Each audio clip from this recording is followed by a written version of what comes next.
بسم الله الرحمن الرحيم.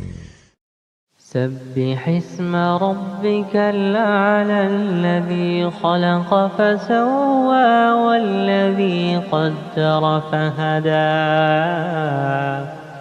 والذي أخرج المرعى فجعله غثاء نحوا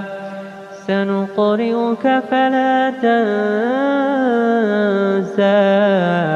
إلا ما شاء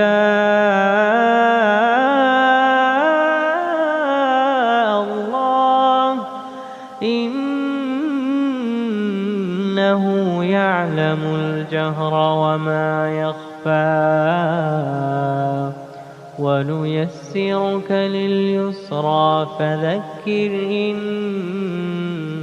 نفعت الذكرى سيذكر من يخشى ويتجنبها الأشقى الذي يصلى النار الكبرى ثم لا يموت فيها ولا يحيا قد أفلح من تزكى وذكر اسم ربه فصلى بل تؤثرون الحياة الدنيا والآخرة خير